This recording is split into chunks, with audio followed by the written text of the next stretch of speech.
Billah subhanahubillah. Ibu-ibu yang dirahmati oleh Allah Subhanahu wa taala, ada pertanyaan ini kita baca dan ketok pertanyaannya rada angel. Makanya jane nek Bu Sarjono punya nomor saya mending di WA jane. Nek yang sulit itu saya bisa mencari dalilnya. Pundi to? Kedah HP ini nengan.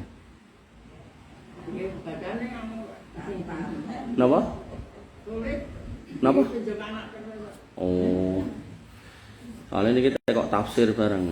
Nah, kemudian pertanyaan yang pertama, ya, di kajian satu radio, nek gampil insya Allah bisa, tapi kadang ada yang susah. Satu radio disebutkan bahwasanya Nabi melarang menguburkan mayit di malam hari. Ya. Apakah memang ada larangannya? Ya. Maka tadi saya sempat nyolong-nyolong golek. Jadi larangannya memang ada. Ya. Dari Jabir radhiyallahu an, dia berkata, nah Rasulullah SAW, bahasanya Nabi SAW melarang ayyudfana rajulu billail, bahasanya dia melarang untuk menguburkan seseorang di malam hari hatta yusolli alaih illa ayyudtarra ila dzalika, sampai dia disolatkan kecuali tidak ada hal yang membahayakan, atau maaf, kecuali ada hal yang sifatnya terpaksa harus dilakukan. Jadi umpami ada jenazah dikirim dari luar kota, Jakarta misalnya, dikirim ke Jawa Timur, perjalanan mungkin dikira-kira waktunya cukup jane gitu, bukan dikai formalin. Nah ternyata di jalan macet, mungkin di jalan tol ada kecelakaan macet, akhirnya pun mulai membusuk menurutku. Nah sampai di tempatnya malam, maka yang terbaik yang langsung dikuburkan. Satu itu. Kemudian yang kedua, di sini dikatakan hatta yusolli alaih.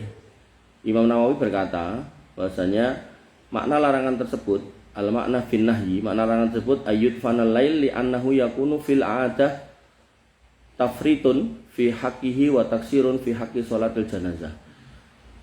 Dilarang dikuburkan malam itu karena dikhawatirkan nanti nek malam itu nanti ada hal-hal yang raketok terus akhirnya nanti keliru gitu loh. Misal nggih. Corong memandikan misal kurang bersih, atau kemudian kain kafannya saenenge gitu kan. Kan enggak kelihatan gitu. Atau mungkin kuburannya kurang dalam, atau mungkin susah dalam naruh sehingga nanti menyakiti si mayit gitu kan. Terus ini juga dikatakan wa taksirun fi haqqi shalah al janazah, dan mengurangi hak dalam sholat jenazah. Maksudnya kayak jenengan nek mantu niku enten piyai rawuh kan jenengan cuma enggak ket kok ngarep to enten napa istilahnya sing ngomong tamu niku lho, monggo pinara disuma enggak keling dahar ning unjuk gitu. Nah niku kudune lho, harusnya niku nek enten piyai sedo keluarga jenengan niku nggih jenengan cuma enggak nggih, mboten kan mangan, mboten kan ngombe, mboten. Cuma enggak kan salat. Wonten. Pramila sungguh sangat disayangkan ketika yang mayat banyak tapi satu pun nggak nyolatkan. Nah, harusnya jenengan semua enggak nggih. Ngapunten Bapak Ibu, monggo mlebet pinara mang salatke niku ibu kula, bapak kula, garwa kula, putra kula. Nah, dan itu justru menjadi jamuan terakhir sebelum dimasukkan ke kuburan. Ampun urusan padaran jenengan mboten kesupen, tapi urusan niki sing terakhir niki. Karena nanti hadis keutamaan tentang disolatkan 40 orang, disolatkan 100 orang, disolatkan 3 shaf, itu semua itu yang bisa menyelamatkan si jenazah ini gitu loh. Makanya ibu-ibu yang dirahmati oleh Allah Subhanahu wa taala, kenapa Nabi melarang? Nanti khawatire orang mau datang wis wengi, ya, sehingga banyak orang tidak datang. Tapi kalau memang yang datang banyak, mungkin saya pernah cerita, saya takziah itu malam-malam itu yang datang itu dari habis asar, meninggalnya tak sebelum asar Pak ya. Dari habis asar tuh nggak berhenti terus, dan mukeh bianget dan banyak yang berdiri. Nah, kalau kayak gitu ya malam dikuburkan nggak apa-apa. Dan masih kuburan malam-malam, adalah ya hujan sih gitu. Nah, kalau derek tangan kuburan ini aku sing tekan kuburan gak kuat. Jadi memang orang baik, jadi diikuti banyak orang ini. Makanya ibu-ibu yang dirahmati oleh Allah Subhanahu wa taala. Kemudian di sini juga dikatakan Ustadz itu juga memberitahu tentang membaguskan kafan. Nah, membaguskan kafan itu Maksudnya apa? Disebutkan dalam sebuah hadis Nabi SAW bersabda, "Idza kafana ahadukum ahohu fal yuhsin kafanahu." Apabila salah seorang di antara kalian mengkafani saudaranya yang meninggal, maka hendaklah membaguskan kafannya. Hadis riwayat Muslim nomor 943. Nah, maksudnya dikatakan oleh Imam An-Nawawi ay yaj'alahu hasanan ghairu mubadzirin fihi wal muradu bil ihsan an-nadhafah wal jamalu al mu'tadu. Yaitu bahasanya yang dimaksud kafan yang bagus itu bukan soal kain yang larang itu ndak, justru itu ndak boleh, mubadzir itu ndak boleh.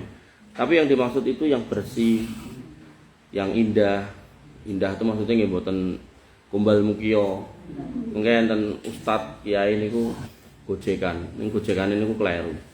Klerune kadoan, sangat salah ini. Jadi dia bilang gini, ada seorang bapak yang dia ngomong sama putranya atau putrinya, engko nek pake mati golekno gombal bekas. Ojo kafan sing anyar.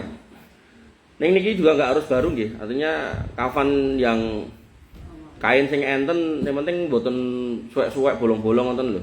Nah, mami jenengan gadah bekas spray niku saged niku. Kafan niku mboten kedah mori niku mboten nggih. Dadi sak entene kain boleh gitu. Nah, kembali ke situ. Niku karepe gojekan niku kleru nggih. Ndak boleh dalam Islam gojekan ngoten niku. Nah, golekno kain sing paling elek ngono. Nah, lah ngene apa to Pak? Wis pokoke golekno. Akhirnya kata kiai ini itu, dimakamkanlah dia dengan kain yang jelek.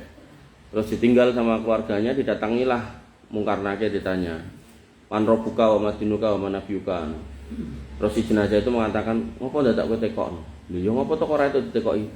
Lah pokoke ra delok kainku wis lawas, aku wis suwe ning kene gitu kan. Ngopo ndak mbok tekoki? Kudune kan rasa mbok tekoki meneh. Nah, dong nang mboten jenengan. Ketoke do radong ya.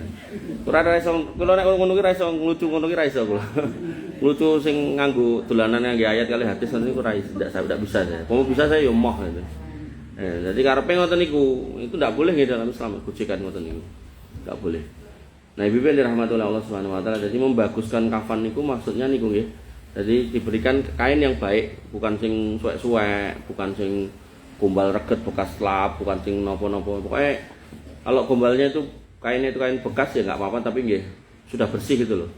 Makanya jenengan nek umpami nggih, umpami. Ya saya kan nggak tahu kondisi masing-masing jenengan.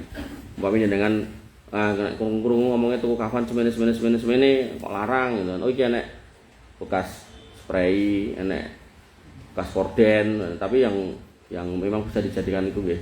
Nah jenengan mulai saat ini jenengan cicit, jenengan kumbah, jenengan guntingi sesuai ukuran jenengan gitu kan. Jenengan tumpuk. Nah, terus digantikan kali putrane kok kain kae wae dienggo ngafani mboke apa pake, ndak apa-apa. Monggo nggih, ndak apa-apa itu.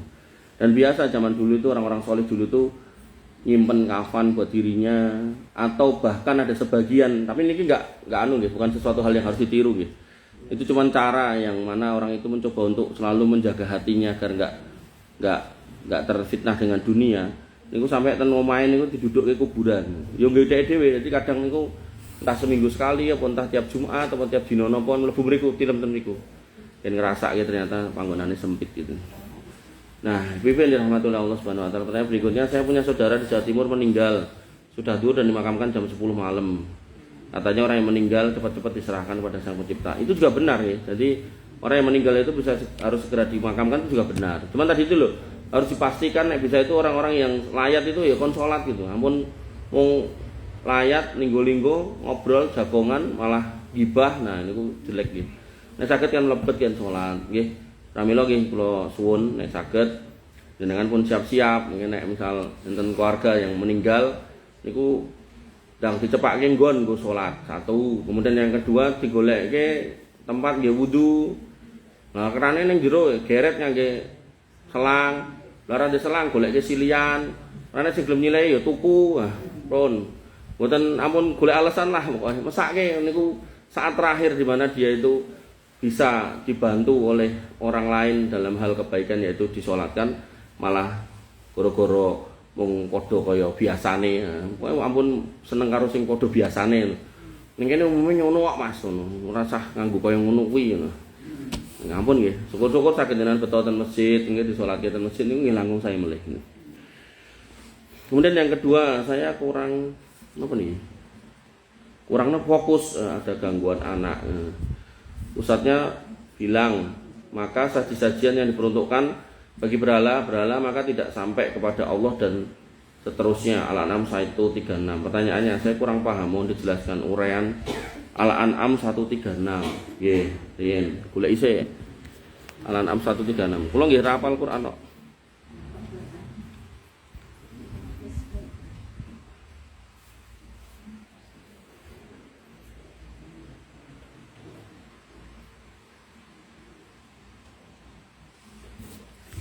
Ya nek soal sajen ratakan Gusti Allah niku wis genah. Cuman niki pertanyaane Al-An'am 136 niku nopo gitu.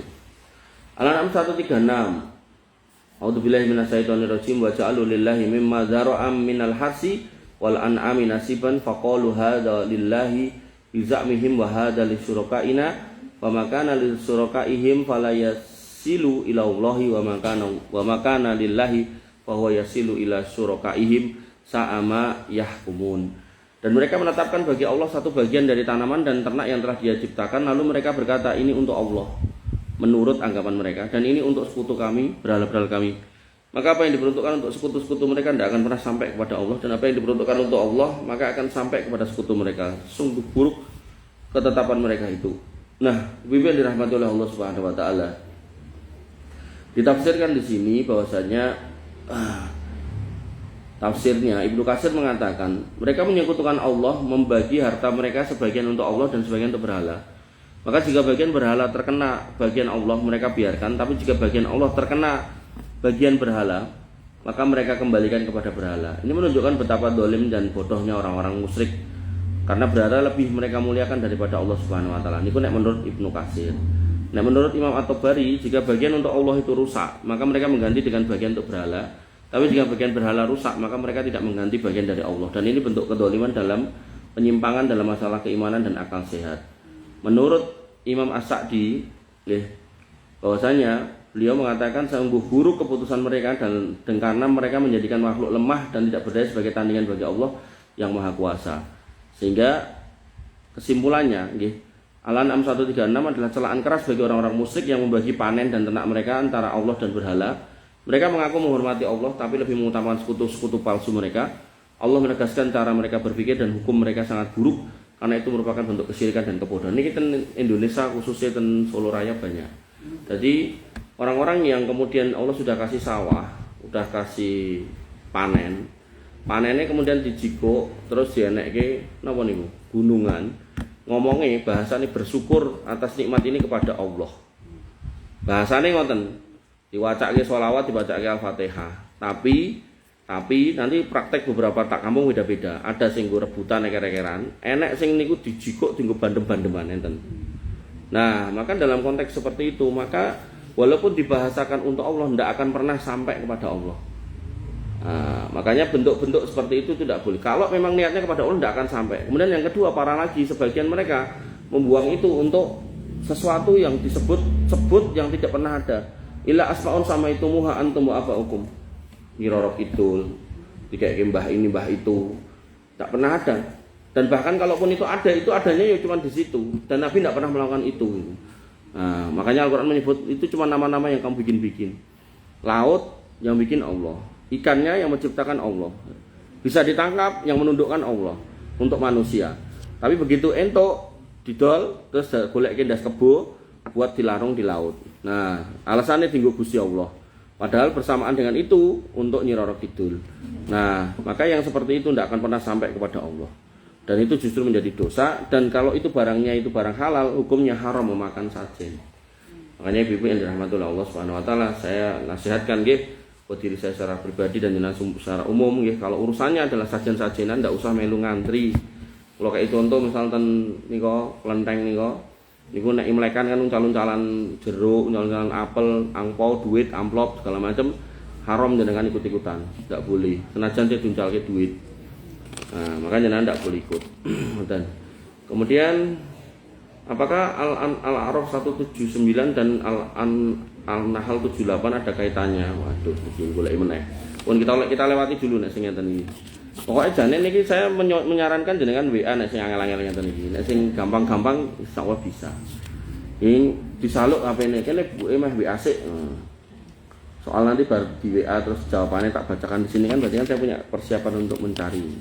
Kemudian yang ketiga, Ustaznya juga bilang kamu tidak boleh membangun rumah yang tinggi hingga menghalangi peredaran udara rumahnya kecuali seizinnya. Yang dimaksud di sini tidak boleh tinggi itu lantainya atau temboknya. Ini mungkin saya salah dengar kali. Jadi gini, kalau jenengan bangun rumah, ibu yang dirahmati Allah, maka pastikan jangan sampai ganggu tetangga.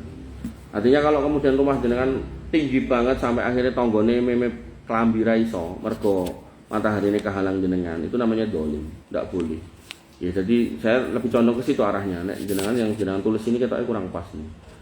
Nah berarti ya tinggi soal apanya? Yo mau omahe nggak tinggi tapi tembok jenengan tinggi sampai nutupi tangganya nggak boleh. Sehingga jenengan kalau kemudian mau membangun pastikan tetangga itu tidak terdolimi. Dah kuwi tapi dalan kuwi Mas, mosok ora itu tak tembok kuwi dalan-dalanku. Ya monggo dibicarakan nggih, dibicarakan. Nah kalau misalnya jenengan kan kadang enten to piye niku memang omahe niku ngalangi tanggane. Sehingga sampai di tembok full tanggane malah ra iso metu blas gitu kan. Nah, memang itu secara hak dia. Nah, tinggal nanti nek bisa niku dirembuk apa tanggane kon bayar. Atau nek misalnya dengan ngelilake umpami nggih, ngelilake 50 meter, 50 cm, setengah meter tinggi dalan beliau keluar masuk. Itu setiap kali beliau keluar masuk, nah, jenengan dapat pahala. Amal jariah itu. Nah, monggo, itu bisa dipertimbangkan, nggih. Kemudian yang terakhir, apa definisi dari wakaf? Ya, wakaf adalah harta yang diserahkan kepada kaum muslimin yang tidak boleh dijual tapi dimaksimalkan pemanfaatannya. Misalnya punya tanah, kita serahkan ke Takmir Al-Huda ya begini. Pak niki wakaf kula gitu. Nah, maka ketika sudah diwakafkan maka takmir itu tidak boleh menjualnya. Dia harus kemudian memanfaatkannya. Nah, tinggal wakafnya ten pundi. Misal omahe rada adoh ke masjid mriki. Ya berarti misalnya niku omahe sing diwakaf ini bentuke omah, jadi nanti kontrakannya buat aktivitas masjid boleh. Atau kemudian masjid punya ide bangun pengajian TPQ, yang nanti ada kelas-kelasnya di tanah niku nggih saged. Pokoknya tidak boleh dijual. Nah, dan hampir semua yayasan itu asetnya itu hukum aset mereka itu wakaf. Makanya nek ketua yayasan kok kemudian merasa memiliki yayasannya dan aset-asetnya, itu ketua yayasan yang salah nih. Jadi yayasan itu sebenarnya sarana atau wahana untuk mendapatkan pahala sebanyak-banyaknya kalau pengelolanya itu paham kalau dia itu sebenarnya sedang mengelola wakaf, bukan mengelola harta sendiri. Tapi nek mengelola harta sendiri akhirnya nek mobil yayasan ya tinggo urusan pribadi. Nah, tinggo antar jemput nyonyane, garwane, putrane, itu enggak boleh gitu. Jadi hal-hal yang memang milik yayasan itu berarti miliknya kaum muslimin. Nah, sehingga harusnya wakaf itu, ya, misal kayak ten sekolahan, ten kampus, ini ngomong penggalih kula. Harusnya misal kayak UMS itu kan masuk semua itu wakaf itu. Nah, dari situ kemudian dikelola, dapat keuntungan. Nah, disepakati dari keuntungan ini berapa yang kembali kepada kaum muslimin. Misal 20% kembali pada kaum muslimin. Nah, bentuknya apa? Bentuknya misal beasiswa buat kaum muslimin. Jadi dari sekian ribu mahasiswa yang masuk, itu ada sekian ratus mahasiswa dari kaum muslimin yang gratis. Harusnya ngoten, al-Islam nggih ngoten kedai. Bukan kemudian semua sing masuk bayar kabeh, bahkan renek sing ra iso bayar malah ditokke. Kula nemoni ngoten niku ten pesantren niku enten. Pesantren niku mlebune iku meh 30 juta. SPP-ne niku meh 3 juta. Niku sing luwih larang ya kathah. Dan itu praktek gitu tuh banyak di pesantren-pesantren. Nah, itu ada muridnya yang bapaknya meninggal. Namanya meninggal itu kan dari tulang punggungnya tiba-tiba nggak ada kan. Ibu ya mungkin tidak siap untuk bayar yang mahal gitu. Tapi pengen anaknya tetap lanjut. Nah, niku di ultimatum. Kasih waktu setengah tahun untuk melunasi. Terus dikasih diskon setengahnya. Lalah ya ora mampu tenan, ditokke malah. Harusnya tidak boleh seperti itu. Harusnya proses bisnis yang ada di pesantren itu atau di sekolah itu atau di kampus itu mengumpulkan dana dari proses bisnis itu, nanti dihitung operasionalnya pinten ditokke. Nah, terus keuntungannya berapa. Dari keuntungan inilah kemudian diambil sekian persen buat kaum muslimin. Ya, khususnya yang kayak gitu-gitu yang sudah daftar semester 5, lalahi orang tuanya meninggal, diverifikasi meninggal bener kok gitu kan. Ditekok ibuke ya urung kawin tenan kok gitu. Tekoke tanggane ya tesih rondo kok gitu. Dan memang rondo yang tidak punya kerjaan, jadi memang di rumah gitu, libur rumah tangga. Nah, kayak gitu-gitu kan memang harus hadir toh yayasan-yayasan itu. Ngoten. Kemudian benda apa aja yang boleh diwakafkan? Apa aja ya yang tidak habis pakai? Mobil diwakafkan boleh, rumah boleh, tanah boleh. Ya, termasuk jenengan misal punya laptop diwakafkan ya boleh. Dan apa ada hadis yang menerangkan apabila seorang itu menghargai atau menghormati seorang karena kekayaan seorang itu maka agamanya hilang? Saya nggak tahu. Ya mungkin ada tapi saya nggak tahu. Apa maksud dan hilangnya agama? Saya nggak tahu juga. Ya, dan harus hati-hati ya dengan kata hilangnya agama nih, karena nanti sebagian orang-orang itu kalau baca bahasa hilangnya agama itu mengkafirkan, itu hati-hati. Nanti misal ada kata-kata la yu'minu ahadukum hatta yuhibba li akhihi ma yuhibbu li nafsihi. Tidak beriman seorang di antara kamu kalau tidak bisa mencintai saudaranya sebagaimana mencintai dirinya. Nah, la yu'minu itu akhirnya diterjemahkan berarti kafir, enggak gitu. Tidak beriman kamu kalau kamu saat tidur kekenyangan tetanggamu kelaparan, oh berarti wong ngono berarti kafir, enggak gitu. Jadi la yu'minu ahadukum niku maknanya imanmu enggak sempurna. Iman yang sempurna niku mengharuskan dia menghargai orang lain, menghormati orang lain. Nah, terkait dengan pertanyaan ini, hadisnya seperti apa saya enggak tahu. Wallahu alam. Oke, kita lanjut ke kitabnya yang sudah lama kita tunda. Ibu yang dirahmati oleh Allah Subhanahu wa taala. Hadis nomor 1865. Wa ana Abi Hurairah, dari Abi Hurairah radhiyallahu an, anna Rasulullah sallallahu alaihi wasallam qala, bahwa Nabi sallallahu alaihi wasallam bersabda, qala rajulun, seorang laki-laki berkata, la atasaddaqonna bi sadaqatin. Aku mau sedekah. Fa kharaja bi sadaqatihi fa wada'aha fi yadi syarik. Dia kemudian keluar membawa duitnya buat sedekah. Temulah sama seseorang, dikasihkan. Mas iki sedekah nggo kowe Mas gitu. Nah, ternyata orang itu adalah pencuri, seorang maling. Fa asbahu yatahaddatsu. Maka orang-orang berkata, tusaddiqu ala syarik. Loh, sedekahmu malah mau nyedekahi maling iki piye? Faqala, kemudian dia berkata, Allahumma lakal hamdu la atasaddaqonna bi sadaqatin. Kemudian dia berkata, Allahumma ya Allah, lakal hamdu, semua pujian untukmu, la atasaddaqonna bi sadaqatin. Bahwasanya hanya bagimu semua pujian, sungguh aku benar-benar akan bersedekah. Kemudian dia keluar bersedekahnya itu, lalu tanpa sengaja diberikan kepada pencuri. Maksudnya kan, dia mengadu pada Allah. Ya Allah, niat kula niku namung sedekah. Kula mboten patek gagas wong niku latar belakangé napa. Niki mengke saged nggih hukum jenengan ya ketika nek wong njaluk-njaluk jenengan ngekeki niku kedah ngekekno mboten gitu.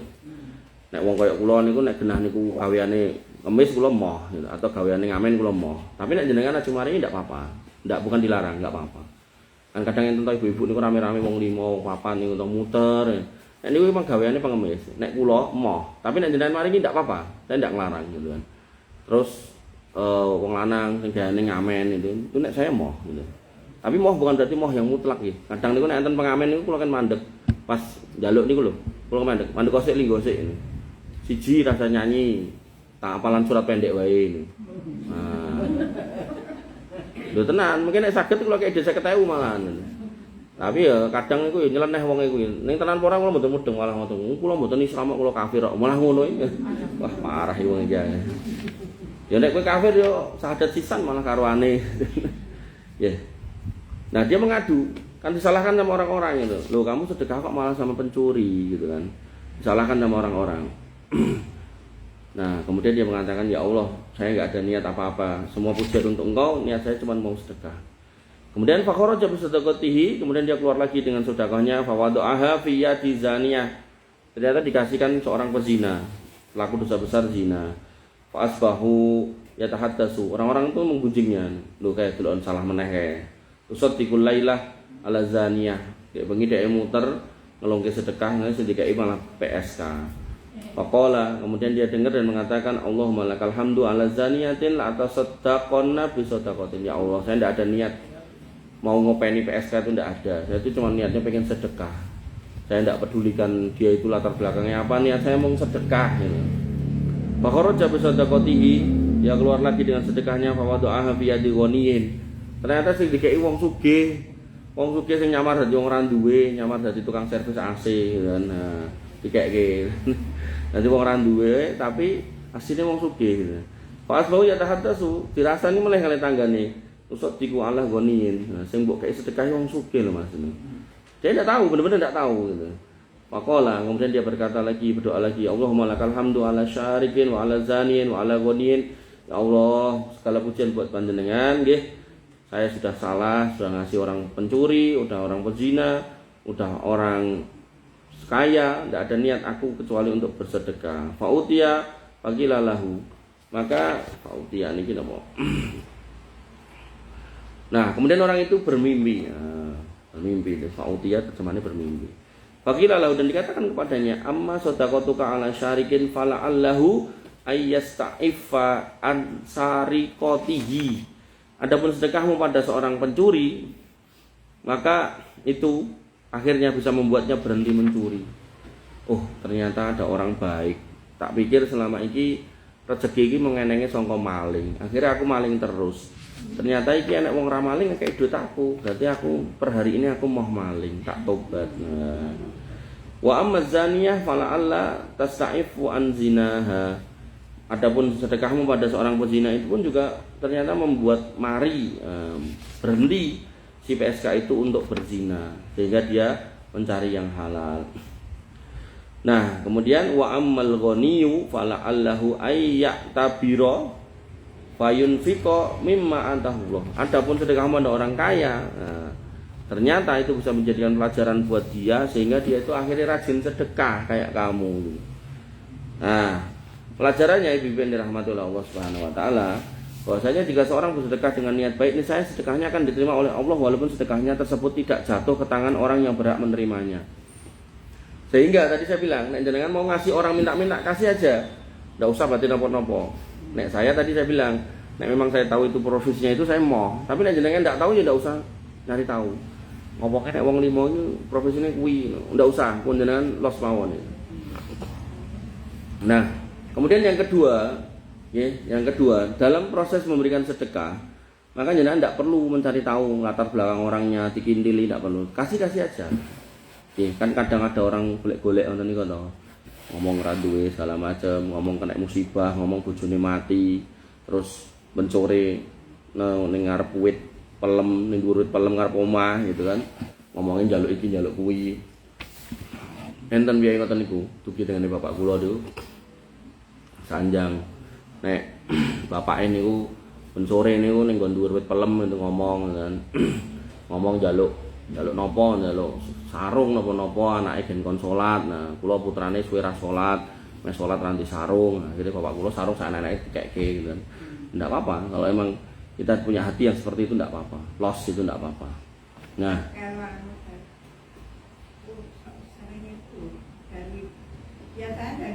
Madura lah nggih.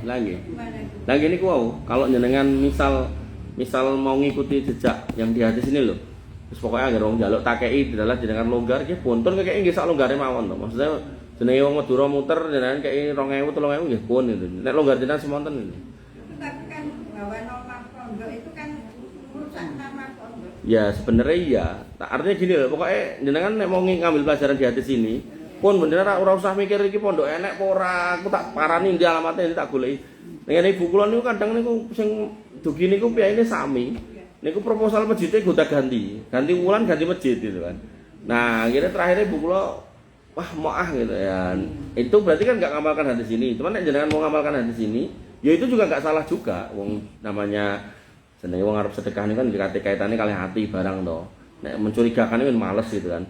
Nah, tapi nek jenengan mau punya hati yang kayak gini, polos ini. Nah, niku nggih monggo gitu kan. Nah, engko bojujukan terus wonge ya.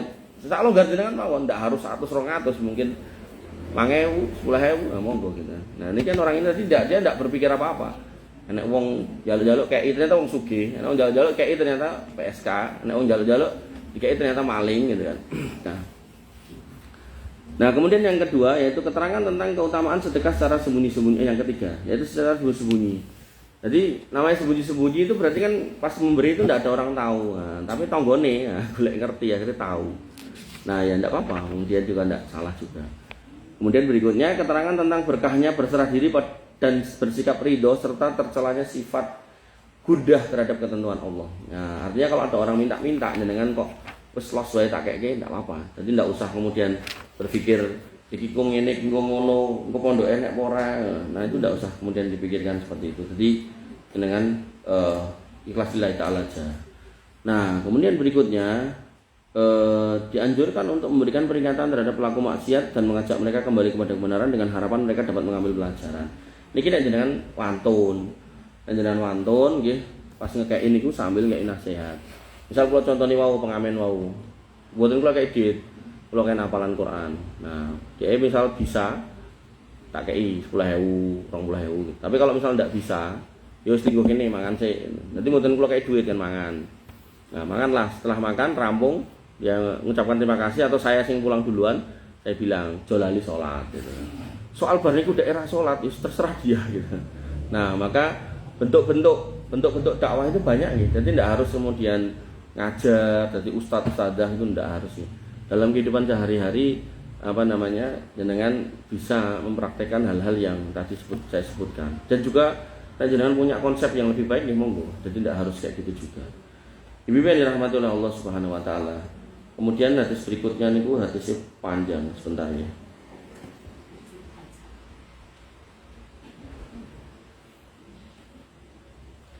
Dah iya. Den.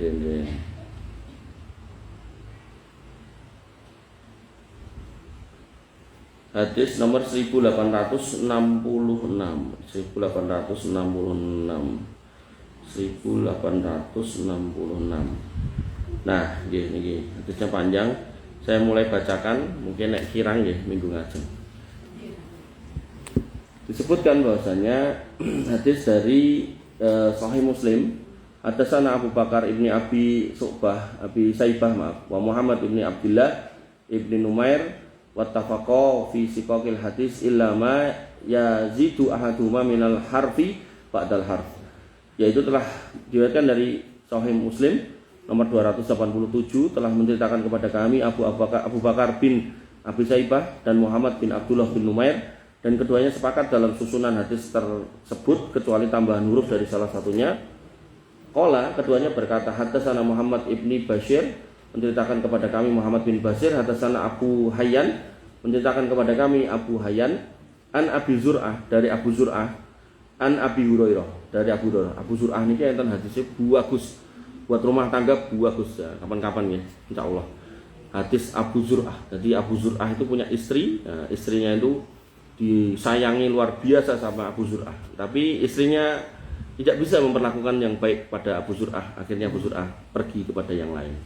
Tapi perlakuan Abu Zur'ah luar biasa sama istrinya. Jadi istrinya butuh nopo mau dicukupi, ngomong apa wae dirungokke, nantilah kapan-kapan. Jadi ada 11 orang berkumpul wanita bercerita tentang suaminya yang paling hebat itu Abu Zur'ah. Cuman istrinya tidak paham kalau dia itu dapat suami yang paling baik di antara wanita itu. Akhirnya malah disio-sio dan Abu Zur'ah mengundurkan diri jadi suami. Qala, Abu Zur'ah berkata, Utiya Rasulullah SAW, suatu hari Nabi SAW diberikan lahmun daging farafi'a ilaihi az-zara'u wa kanat tu'jibuhu. Nah, diberikan daging lalu diangkat kepadanya bagian paha depannya, lalu beliau menyukainya. Jadi beliau senang niku paha kambing bagian depan. Paha kambing bagian depan. Sing ndi niku sambil ngarep lah pokoke. Fana hasa minha nahsatan. Lalu beliau menggigit darinya satu gigitan. Faqala, kemudian beliau bersabda, ana sayyidun nas yaumul qiyamah. Aku nanti adalah pemimpin manusia pada hari kiamat. Wahal tadruna bima dzalika, tahukah kalian mengapa kok aku jadi pemimpin manusia pada hari kiamat? Beliau mengatakan, yasma'ullah yaumal qiyamah al-awwalina wal akhirin fi sa'idin wahidin. Nanti kalian semua, seluruh manusia yang pertama sampai terakhir itu bangkit bareng-bareng dan kemudian akan dikumpulkan di suatu tempat yang satu yang luas pada hari kiamat. Jadi mungkin itu sing apa istilahnya? Sing dhuwur-dhuwur niku pun mboten enten dibabat entek. Gunung-gunung niku tak digaprokke terus dadi debu-debu berterbangan. Omah-omah niku rontok kabeh, gedung-gedung tinggi rontok semua pun. Jadi semua niku rata. Nah, manusia semua nanti dibangkitkan di atas tanah yang rata itu tadi. Nah, ibu yang dirahmati oleh Allah Subhanahu wa taala. Kemudian fayusmi'uhum mudda'i wa yanfuduhum al-basar. Mereka semua mendengar seruan dan pandangan mereka mampu menjangkau mereka semua, dan pandangan mata mampu menjangkau mereka semua. Jadi ada suara yang berseru dan seruan itu semua mendengar. Nggak usah tekok speakernya gede ini kayak ngopo. Nah, itu udah kuasa Allah. Kemudian watadnu asyams, dan matahari didekatkan. Nah, ini cara matahari ini dhuwur cedak ya, sret. Makin cedak, otomatis apa? Nek cedak. Wong sakniki cek ten mriku niku panas kok, tambah cedak tambah panas, gitu. Faya bulughun nas minal ghammi wal karbi mala yutikuna wa mala yahtamiluna. Sehingga manusia ditimpa kesusahan dan penderitaan yang tidak sanggup mereka tanggung. Napa? Panas banget. Saking panasnya sampai ada orang yang tenggelam sedadanya, ada yang sampai perutnya, lututnya ini. Wa yaqulu ba'dun nas li ba'din, maka sebagian berkata kepada sebagian yang lain, ala tarawna ma antum fi. Tidakkah kalian melihat keadaan kalian ini? Iki lho, delokan ini. Kondisi kita itu cah celaka nih. Piye ngene iki? Terus ngene iki terus piye gitu. Ala tarawna ma qad balaghakum. Tidak akan kalian melihat apa yang menimpa kalian. Ora paham to iki lagi ngopo ya awake dhewe ngene iki. Alan tanduruna man yasfa'u lakum ila rabbikum. Apakah kalian tahu siapa nanti yang mau membantu kita, yang nolong kita? Degengan kita yang mana? Dulu kita punya jenderal ini, jenderal itu, kenal karo presiden, apa gunanya saiki gitu. Fa yaqulu ba'dun nas li ba'din uktu Adam. Maka sebagian mengatakan kepada sebagian yang lain, yuk kita cari Mbah Adam. Kan udah kumpul di tanah yang satu. Yuk kita cari Mbah Adam. Fayatuna Adam wayaqulun, mereka kemudian mendapati Adam alaihissalam dan mereka berkata, ya Adam, anta abul bashar, kau adalah bapaknya manusia. Khalaqakallahu biyadihi, Allah menciptakanmu dengan tangannya. Wa nafakha fika min ruhi, dan Allah meniupkan roh untukmu langsung. Wa amaral malaikata fasabbihu laka, dan memerintahkan malaikat lalu mereka bersujud kepadamu. Isfa'lana ila rabbik, maka berilah syafaat kepada Rabb kami untuk kami. Artinya mintakan syafaat dari Allah untuk kami ya. Jadi syafaat itu bukan dari Adam, bukan. Allah manusia meminta kepada Nabi Adam agar Allah nanti yang kemudian memberikan syafaat dari Adam alaihissalam. Ala taro ila ma nahnu fih. Tidakkah engkau lihat keadaan kami udah kayak gini? Iki lho rekoso kayak gini iki. Paribasane aku, kami ini adalah anak-anak engkau, anak turun engkau. Engkau adalah bapak moyang kami ya. Kamu tuh harusnya nolong kami ya. Tolonglah kami, mintalah sama Allah agar kemudian mau memberikan syafaat untuk kami. Ala taro ila ma qad balaghana. Tidakkah engkau lihat penderitaan yang kami alami ini? Fayaqulu Adam, maka Adam berkata, inna rabbi ghadabal yaum ghadaban lam yaghdab qablahu mithlahu wala yaghdab ba'dahu mithlahu. Adam berkata, sesungguhnya Rabbku hari ini tuh sangat murka dengan kemurkaan yang belum pernah terjadi sebelumnya dan tidak akan pernah seperti ini lagi setelahnya. Jadi murka yang paling murka saiki. Bareng delok wit kabeh do tangi, Allah itu murka sing paling murka. Sebelumnya belum pernah, setelahnya enggak pernah. Ini murka sing paling murka sekarang ini. Paribasane Adam yo wedi posisine. Makanya pentingnya jenengan paham Allah itu di mana agar jenengan punya rasa takut pada Allah. Takut yang tidak menyebabkan jenengan lari dari Allah, tapi takut untuk mendekat, mencari ridha Allah, bukan malah nantangi Gusti Allah. Wis dipenging aja nganti ra salat malah ra salat. Nah, itu wong ra ndira wedi. Wa innahu nahani anis syajarati fa asaituhu. Nah, sakniki Allah iki lagi nesu-nesune. Lah Allah itu tahu nek dulu aku dilarang untuk mendekati pohon itu lah kok malah tak langgar. Makanya aku wedi. Paribasane enten lare sekawan, siji lagi dinesoni karo mboke, terus sing telu njaluk tulung ning sing dinesoni. Mas, iki tulung Mas, ngomong karo ibu ngene. Sing njaluk tulung ya moh, mboke pagi nesu karo aku kok. Osok kowe njaluk tulung aku ngono. Piye to ceritane ngono. Nah, makanya itu juga gitu, atau gitu. Allah tuh baru marah-marahnya hari ini dan marah semarah-marahnya sekarang. Dulu ndak pernah sok ben ora bakal, iki puncak-puncake. Lah aku itu pernah dimarahi. Makanya piye ceritane kowe njaluk tulung aku, ha? Nah, nafsi wis urusan dirimu kok dhewe-dhewe. Moh aku. Idhabu ila ghairi, lu golek wong liya wae. Nah, golek dogengan liya. Ah, coba. Dengan pusat mundi ya. Idhabu ila Nuh, akhirnya mereka jalan menuju Nabi Nuh alaihissalam.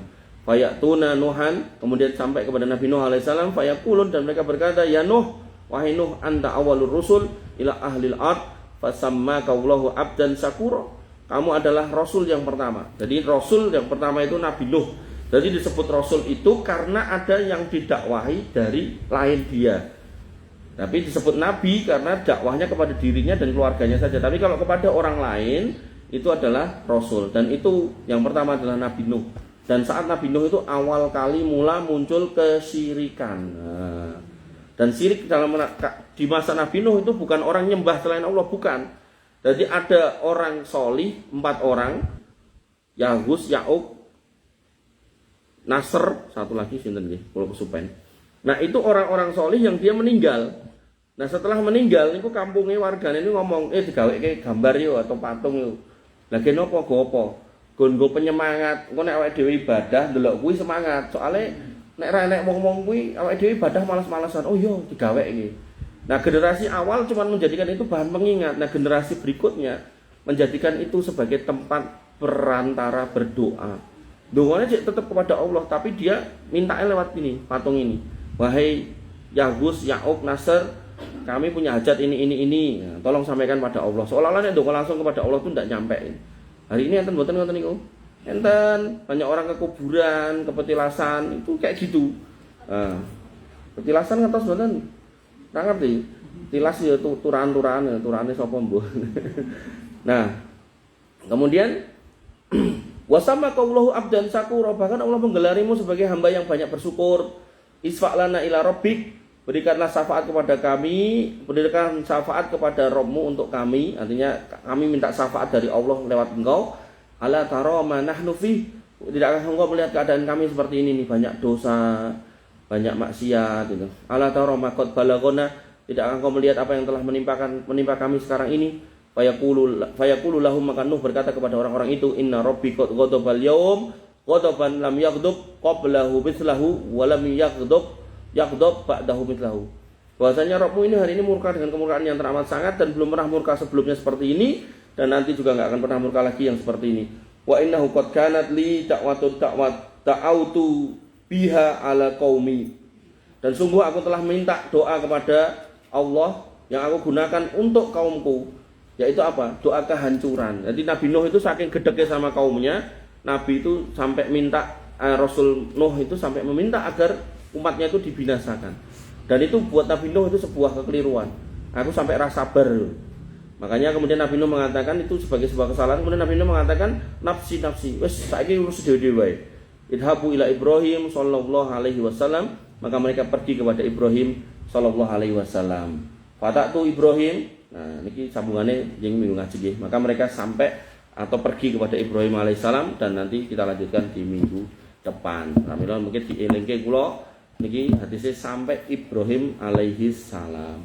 Mungkin pertanyaannya mboten angel-angel. Nah, angel di WA mawon, Bu. Nah, biar nanti jawabannya niku enten ibu-ibu yang dirahmati Allah. Karena kita itu ketemu seminggu sekali gitu. Dan saya berpikir mungkin panjenengan punya problematika yang dapat setiap kali atau setiap saat, dan mungkin jenengan malu untuk bertanya, maka saya mempersilakan jenengan kalau mau WA. Saya persilakan jenengan kalau mau WA. Kita udah nyebutin nomor kula toh. Nah, jenengan mang WA ten mriku 24 jam jenengan silakan WA, nanti saya jawab pas saya longgar, dan jawabannya niku malah komplit. Jadi masalahnya nopo, mungkin dijawab ayatnya niki, hadisnya niki. Terus pendapat ulamanya seperti ini. Kok nek jenengan maca niku cek bingung ngisor dhewe kok nek kesimpulannya jane apa? Ah, ngoten. Terus niku nek jenengan nanti itu pertanyaan titipan temen, saudara, tetangga niku tinggal diteruske, share ngoten. Dan niku mengke juga bisa jenengan jadikan sebagai wasilah ngeten. Umpami enten grup RT atau RW atau grup PKK lah.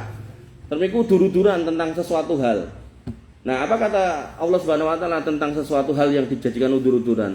Wa in tanaza'tum fi syai'in farudduhu ila Allah wa rasulih. Nek kamu udur-uduran tentang sesuatu, kembalikan pada Allah dan Rasulnya. Balik kepada Allah niku jenengan tanggal teten Gusti Allah kan mboten saged. Nah, bisanya kembali kepada Quran, dan kemudian balik kepada Rasul niku kembalinya kepada hadis. Nah, yang bisa merangkaikan niku sinten? Niku nggih para ustad. Nah, karena jenengan mungkin tekok ning ustad bingung ustade sapa lah. Pun kula kei nomor kanton jenengan WA, mboten usah memperkenalkan diri, mboten usah janjeni napa-napa. Mungkin nek jenengan jawab kula kirimi beras mboten usah gitu. Mungkin kula jawab pun gratis, tis rambayar. Harapan kula niku mungkin nek jawaban niku saged jenengan share ten keluarga nggih, dadi sakinah mawadahi keluarga jenengan share ten masyarakat ten kampung niku wau iso marai guyub rukune warga. Niku napa penggalih kula. Nah, arep-arep kula, tapi nek mengke nggih jenengan boten cocok ya boten napa-napa, sumangga. Dan memang faktanya memang ketika kita menjawab pertanyaan itu kadang itu ada orang-orang yang fikulubi marot di dalam hatinya itu ada penyakit, diluruskan karo ustadz itu tetap pegah gitu. Enten tekoke ning masjid dijawab ning masjid mah padu ning masjid nggih enten ngoten niku. Makanya kula ngalami tenan no ning masjid padu, tekok dijawab malah padu ning masjid teng ngarep kula itu. Wah, parah niku. Nggih, maka yang seperti itu nggih saya tidak berharap. Nggih, kinten-kinten mekaten mudah-mudahan bermanfaat dalam bab 5. Kurang lebihnya saya mohon maaf. Alaikum minkum subhanakallahumma bihamdika asyhadu an la ilaha illa anta astaghfiruka wa atubu ilaik. Assalamualaikum warahmatullahi wabarakatuh. Waalaikumsalam warahmatullahi wabarakatuh. Terima kasih kepada Pak Ustaz yang telah menyampaikan tausiah pada hari ini. Semoga bisa bermanfaat bagi kita semua dan bisa diamalkan sehari-hari dan bisa meningkatkan iman dan takwa kita kepada Allah Subhanahu wa taala. Amin. Laporan keuangan uang IPA pada sore hari ini 109